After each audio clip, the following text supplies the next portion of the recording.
They lived in the shadows of the kings of crime, yet carried their own crowns of fear and survival. Dijo, esté tranquilita, mi amor. From Maria Victoria Henao, forced to flee and start anew after Escobar's bloody end, Fue un alivio ser detenida. to Sandra Avila Beltran, caged as the Queen of the Pacific, the destinies of cartel wives are far darker than imagined. Maria Victoria Henao.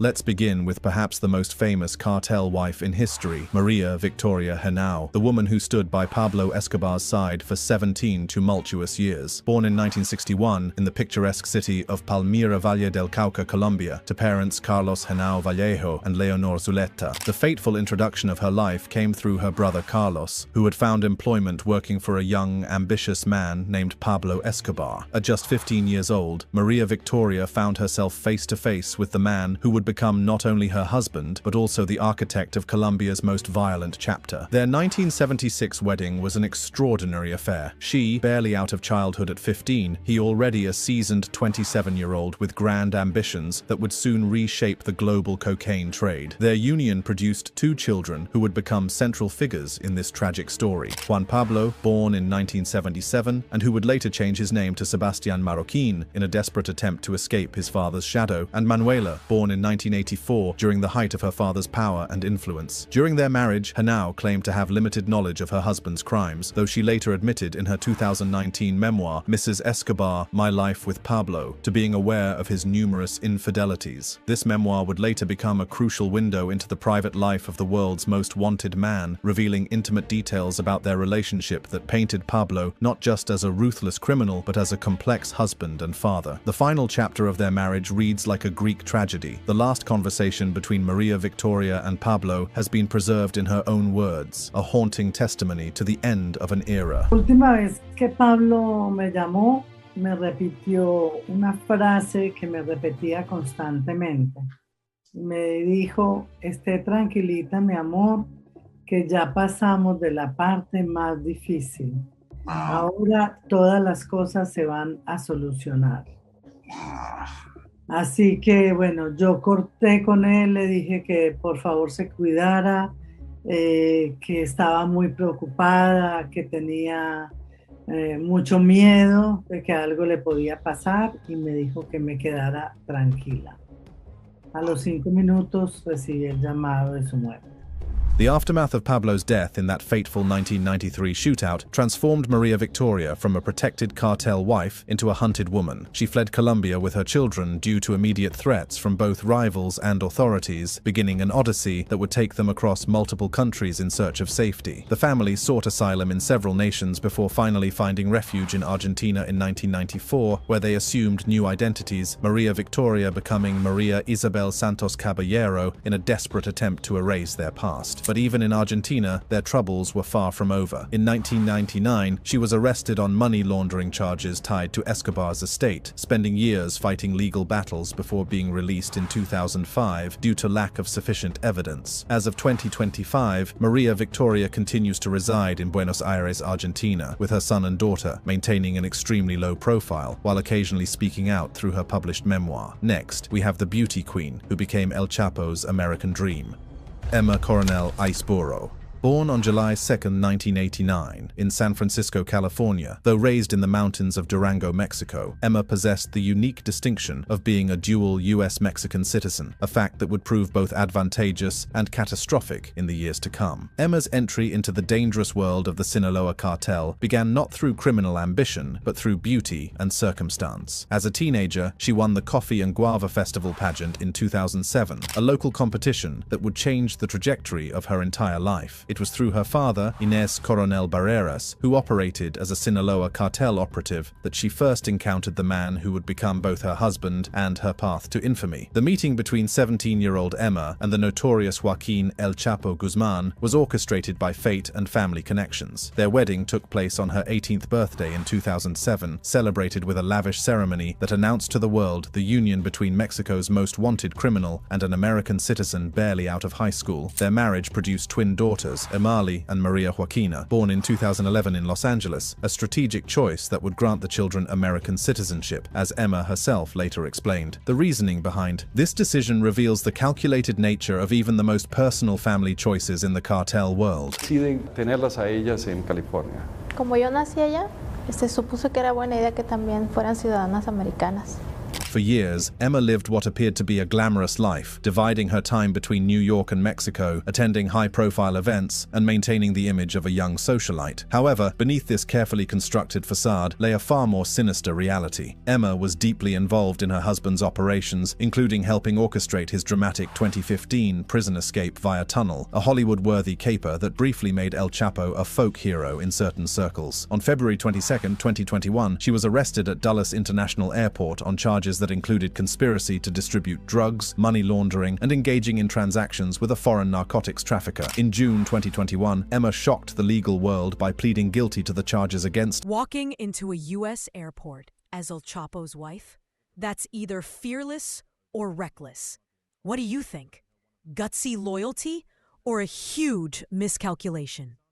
Accepting responsibility for her role in her husband's criminal empire. Her November 2021 sentencing to 3 years in federal prison marked the end of one chapter and the beginning of another in her extraordinary life story. Emma served her time in facilities across Texas and California before being released in September 2023 to a halfway house, followed by 4 years of supervised release. In October 2023, she gave her first interview since her release, discussing her life in the narco world and her plans for the future. As of 2025, Emma resides in the United States, navigating the complex restrictions of her probation while maintaining a surprisingly public profile. Let's now tell you about the mother who chose protection over loyalty.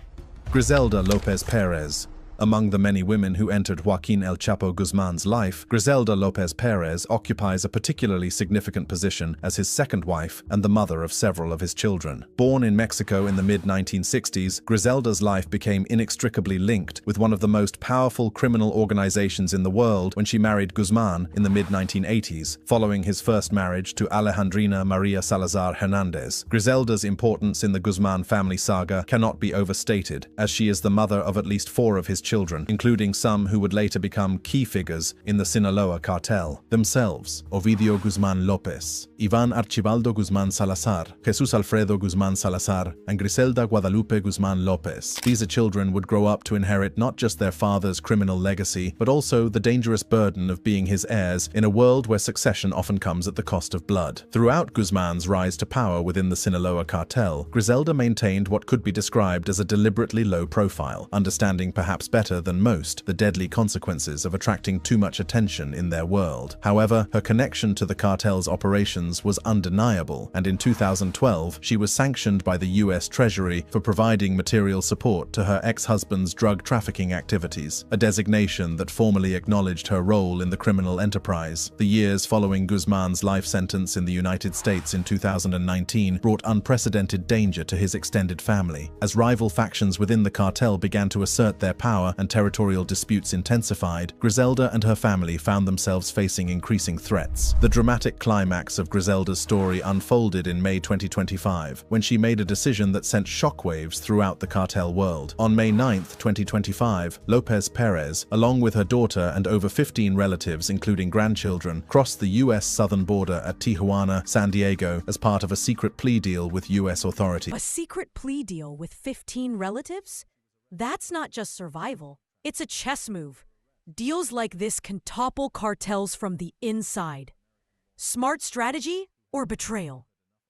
This mass exodus represented one of the most significant defections from the Sinaloa cartel in its history. The crossing was reportedly part of an arrangement where the family was seeking asylum or protection amid escalating cartel violence, and intelligence suggests this move involves cooperation with US officials, potentially including testimony against other cartel members. The implications of this cooperation agreement extend far beyond Griselda's personal safety, as her intimate knowledge of the Sinaloa cartel's operations spanning decades could prove invaluable to US law enforcement efforts. As of August 2025, Griselda remains in US custody or under protection, with her exact location undisclosed for obvious safety reasons. In the male-dominated world of Mexican cartels, few women have wielded as much actual power and influence as Rosalinda González Valencia, Valencia was the wife of Jalisco New Generation cartel leader Nemesio El Mencho Oseguera Cervantes. Rosalinda's entry into the criminal world wasn't through marriage, but through birth. She comes from a family with established ties to organized crime, as her brothers founded the Los Quines cartel, which would later form a crucial alliance with her husband's Jalisco New Generation cartel. This family connection transformed what could have been a simple marital alliance into a criminal dynasty that would reshape Mexico's drug trafficking landscape. Her marriage to Oseguera Cervantes in the 1990s created a powerful union that extended far beyond personal affection. Together, they built not just a family, including at least 3 children such as Ruben Oseguera Gonzalez, known as El Menchito, who was arrested in 2015, and Jessica Johanna Oseguera Gonzalez, who has been sanctioned by the US, but also a criminal empire that would challenge the traditional supremacy of the Sinaloa cartel. Rosalinda's role within the CJNG was far from ceremonial. She was known as La Jefa, the boss, and was accused of managing the cartel's finances and money laundering operations through various legitimate business ventures, including a car wash operation. Her business acumen and understanding of financial systems made her an invaluable asset to the organization, transforming drug money into legitimate investments across multiple sectors. The long arm of international law enforcement eventually reached Rosalinda, and her first arrest came in May 2018 on money laundering charges. However, her legal troubles were far from over even after posting bail of 1.5 million pesos, demonstrating both the resources at her disposal and the determination of authorities to build cases against high-value cartel targets. Her freedom was short-lived, as she was re-arrested in November 2021 in Guadalajara on similar money laundering offenses, this time with authorities building a more comprehensive case against her. The timing of this arrest coincided with increased pressure on the CJNG from both rival cartels and government forces, making her capture a significant victory for law enforcement. In December 2023, Rosalinda was sentenced to 5 years in prison, a sentence that many observers considered surprisingly lenient given the severity of the charges and her alleged role in the organization. However, the story took another surprising turn when she received an early release in February 2025 due to good behavior and time served, demonstrating the complex nature of Mexico's criminal justice system. As of August 2025, Rosalinda lives as a free woman in Mexico, though she remains under constant scrutiny from authorities monitoring ongoing CJNG activities. Her husband's $15 million US bounty remains active, and the couple's separation by his fugitive status adds another layer of complexity to an already extraordinary story. Our list continues with the queen who ruled the Pacific,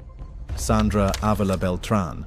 Born on October 16, 1960 in Baja California, Mexico, to Maria Luisa Beltran Felix and Alfonso Avila Quintero, Sandra was literally born into a family where drug trafficking was the family business. Her uncle was a founder of the Guadalajara cartel, ensuring that she grew up understanding the intricacies of the drug trade from an early age, knowledge that would prove invaluable in her later rise to power. Sandra's personal life was marked by tragedy that seemed to follow the women in her orbit. She married twice, and both husbands met violent ends. Her first husband, a police commander, was assassinated by rivals, and her second husband suffered the same fate. These losses, rather than driving her away from the criminal world, seemed to strengthen her resolve to succeed in a business where women were rarely allowed to operate independently. Íbamos a desayunar, Joel y yo.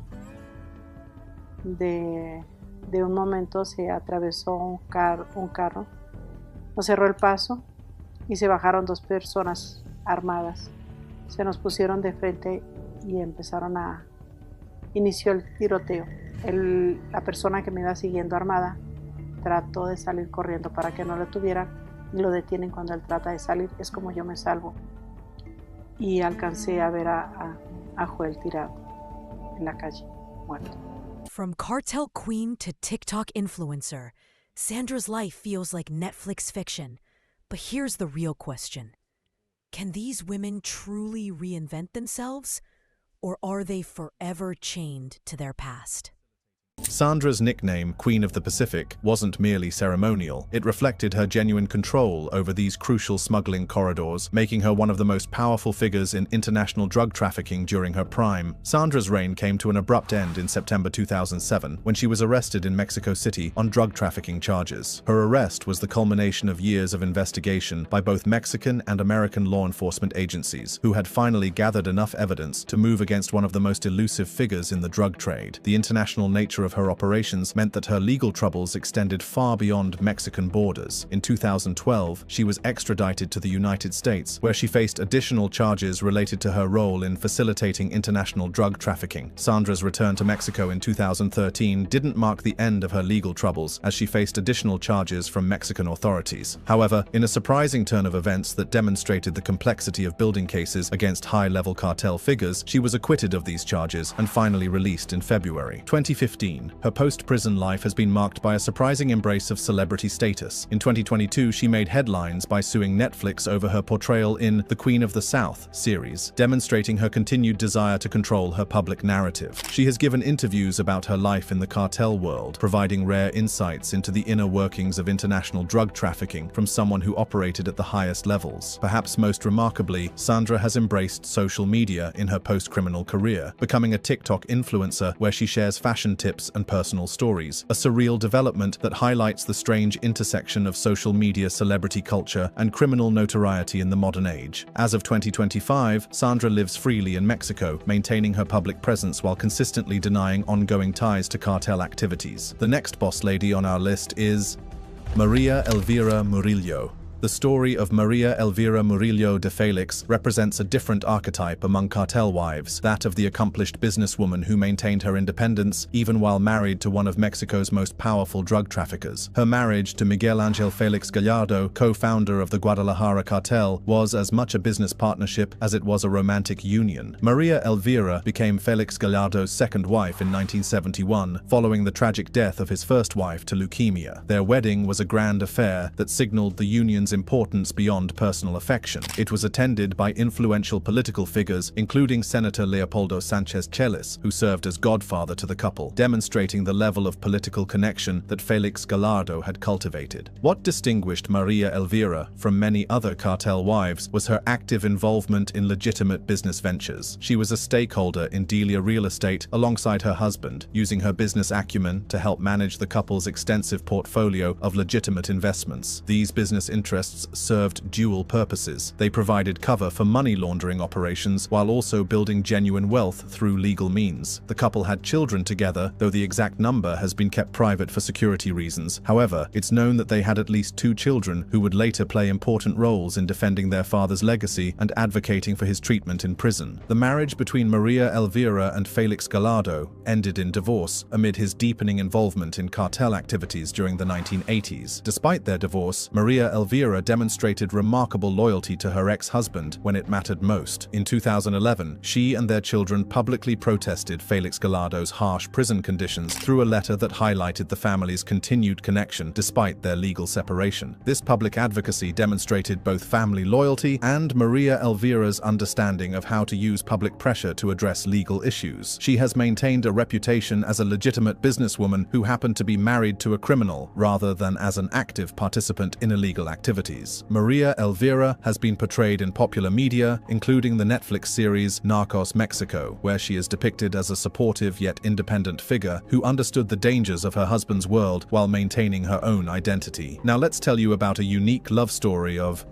Diana Espinosa Aguilar. The love story between Diana Espinosa Aguilar and Rafael Caro Quintero reads like something from a telenovela, complete with beauty pageants, prison weddings, and international intrigue. Born on July 17, 1970, in the small town of Matachi, Chihuahua, Diana's early life was marked by the kind of small-town beauty queen success that often serves as a stepping stone to larger dreams. Diana's beauty queen credentials were established early as she won local pageants in her youth, earning her recognition in the competitive world of Mexican beauty contests. The circumstances of Diana's meeting with Rafael Caro Quintero were as unusual as they were romantic. She encountered the Guadalajara cartel co-founder while he was serving time in prison for the 1985 murder of DEA agent Enrique. Their romance culminated in a prison wedding in 2010, a ceremony that captured the imagination of the Mexican press and demonstrated the unique ways that love finds expression even within the confines of maximum security facilities. She has been accused by U.S. authorities authorities of facilitating Quintero's drug trafficking network, including money laundering operations that helped maintain his criminal empire even while he remained imprisoned. In May 2016, Diana was sanctioned by the U.S. Treasury Department for her alleged role in supporting Quintero's drug trafficking operations, a designation that effectively froze any assets she might have in the United States and prohibited American businesses from conducting transactions with her. In 2008, she was briefly arrested in Mexico with a previous partner on drug-related charges, suggesting that her involvement in the narcotics world began before her relationship with the cartel leader. The media has bestowed upon Diana the nickname La Diva, reflecting both her beauty queen background and her dramatic presence in the ongoing saga of her husband's legal troubles, suggested potential legal disputes over alimony following Quintero's brief release and subsequent rearrest, though Diana denied these claims, adding another layer of complexity to their already complicated relationship. Quintero's story took a dramatic turn when he was released from Mexican prison in 2013 due to a legal technicality, only to become one of the most wanted fugitives in the world. His recapture in 2022, after nearly a decade on the run, brought renewed attention to Diana's situation, as her husband now faces extradition to the United States on charges that could result in a life sentence. As of 2025, Diana continues to live in Mexico, maintaining her connection to Quintero's network, while keeping as low a profile as possible given the circumstances. Moving forward, we have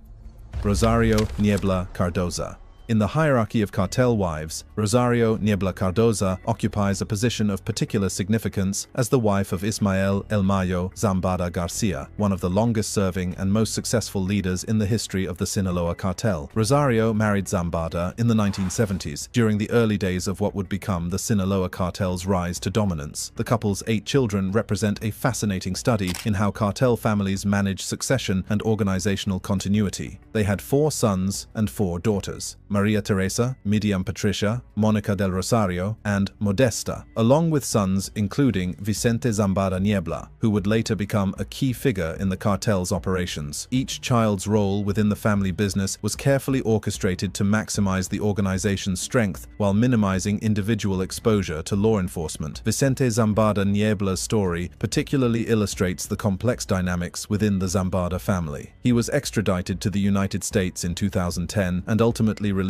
in 2018 after cooperating with U.S. authorities, a decision that created significant tension within cartel circles where cooperation with law enforcement is typically punishable by death. Rosario's involvement in the family business extended beyond merely being a supportive wife. She has been involved in family businesses tied to the cartel, including companies used for money laundering operations. In 2007, Rosario and her daughters were sanctioned by the U.S. Treasury Department for supporting Zambada's operations, a designation that acknowledged their active roles in maintaining and facilitating the cartel's activities. These sanctions effectively froze any US-based assets and prohibited American businesses from engaging in transactions with the sanctioned family members. The human cost of the cartel lifestyle became painfully evident during Vicente's 2018 sentencing hearing in the United States. Rosario spoke at her son's sentencing, highlighting the family's constant exposure to violence and the psychological toll of living under perpetual threat. The Zambada family's approach to the cartel business has always been notably different from their more flamboyant competitors. While other cartel leaders sought publicity and cultivated larger-than-life personas, the Zambadas maintained a low profile, focusing on business efficiency and longevity rather than public recognition. This strategy allowed them to avoid much of the violence and law enforcement attention that destroyed other criminal organizations. However, even the Zambadas' careful approach to criminal enterprise couldn't protect them indefinitely from law enforcement pressure. Ismael El Mayo Zambada was finally arrested in July 2024 and is currently in U.S. custody as of 2025, ending one of the longest criminal careers in cartel history and leaving Rosario to navigate the aftermath of her husband's capture. The arrest of her husband has created an unprecedented situation for Rosario, who must now manage family interests while potentially facing increased pressure from both law enforcement and rival criminal organizations seeking to exploit the power vacuum created by Zambada's absence. Her activities are now limited to family matters as she maintains a low profile amid the uncertainty created by her husband's legal situation. As of August 2025, Rosario resides in Sinaloa, Mexico, under potential threat from cartel infighting as various factions within the organization attempt to assert control in the absence of her husband's leadership. Our next story is of the widow who inherited a ghost empire, Sonia Barragan Perez. The story of Sonia Barragan Perez is intimately connected to one of the most mysterious and influential figures in cartel history, her husband Amado Carrillo Fuentes, known as the Lord of the Skies for his revolutionary use of aircraft in drug trafficking operations. Born in Mexico in the early 1960s, Sonia came from modest circumstances that would be dramatically transformed by her marriage to the man who would build the most sophisticated drug trafficking operation of his era. Sonia married Amado Carrillo Fuentes during the 1980s or early 1990s, at a time when he was establishing himself as the leader of the Juarez cartel. The couple had 3 children together, including sons Armando Carrillo Barragan Jr. and others whose names have been kept private for security reasons. Sonia raised these children privately, attempting to shield them from the violent realities of their father's business while enjoying the immense wealth that his criminal empire generated. This balancing act, protecting children from a criminal lifestyle while benefiting from its proceeds, represents one of the central challenges faced by cartel wives. During her marriage, Sonia lived a life of extraordinary luxury that reflected her husband's position as one of Mexico's wealthiest and most powerful criminals. However, she also faced allegations of involvement in cartel operations, though she was never formally charged with any crimes. This legal immunity may have reflected both careful distance from operational activities and the protective influence of her husband's power. The trajectory of Sonia's life changed dramatically and mysteriously in July 1997, when Amado Carrillo Fuentes died under circumstances that remain controversial to this day. He died during what was described as botched plastic surgery in Mexico City, an event that immediately sparked conspiracy theories about whether he had actually died or had staged his death to escape law enforcement pressure. The surgeons who performed the operation were later found murdered, adding another layer of mystery to an already suspicious death. Following her husband's death, Sonia found herself in the unique position of being the widow of a man whose criminal empire was worth billions of dollars, but whose death had created a dangerous power vacuum. She inherited parts of his estate, an inheritance that came with both tremendous wealth and, potentially, deadly enemies seeking to claim pieces of the Juarez cartel's territory and assets. Recognizing the dangers of remaining in Mexico, Sonia fled to Chile with her children for safety before eventually returning to Mexico. The final story in our list of cartel wives is perhaps the most tragic and brutal of all. Guadalupe Leija Serrano. Guadalupe Leija Serrano, known affectionately as Lupita, was the wife of Sinaloa cartel figure Hector Luis Palma Salazar. Guadalupe married Palma Salazar in the early 1980s, during a period when the future Sinaloa cartel was still forming its organizational structure and territorial boundaries. Their marriage produced 2 children, Natalie and Hector Jr., who represented hope for a future that would tragically be cut short by the brutal realities of cartel warfare. Guadalupe was described by those who knew her as a devoted mother who tried to maintain a normal family life despite the dangerous nature of her husband's criminal activities. Her efforts to shield her children from the violence and criminality that surrounded them represented the same struggle faced by countless other cartel wives, though her story would end far more tragically than most. The nightmare began in 1989 when Palma Salazar was imprisoned, leaving his family vulnerable to enemies seeking revenge against him. It was during this period of vulnerability that Venezuelan hitman Enrique Rafael Clavel Moreno, hired by rival cartel leader Felix Gallardo, infiltrated the family through a carefully orchestrated seduction campaign. Clavel's plan was as financially motivated as it was personally destructive. He convinced Guadalupe to withdraw $7 million from Palma Salazar's accounts, money that would ultimately fund her own kidnapping and murder. The murder itself was designed not just to kill Guadalupe, but to send the most brutal possible message to her imprisoned husband. Clavel kidnapped her, took her to San Francisco where he decapitated her, and then mailed her head to Palma Salazar in a refrigerated box. This level of calculated brutality was unprecedented even in the violent world of Mexican drug cartels, and it established a new threshold for the depths of cruelty that cartel enemies would inflict upon each other's families. The horror didn't end with Guadalupe's murder. Clavel also murdered their children, Natalie and Hector Jr., by throwing them off a bridge in Venezuela. Guadalupe died in 1989 at approximately 25-30 years of age, having no current status as she is deceased, but her story remains one of the most notorious examples of how cartel violence extends beyond criminal participants to innocent family members. The aftermath of Guadalupe's murder created a cycle of revenge that would reshape the entire landscape of Mexican organized organized crime. This brutal act escalated the conflict between the Tijuana and Sinaloa cartels and inspired extensive revenge killings by Palma Salazar upon his release from prison. So, what do you think? Do you see them as victims of circumstance or as willing participants in the dangerous lives their husbands led? Share your thoughts in the comments.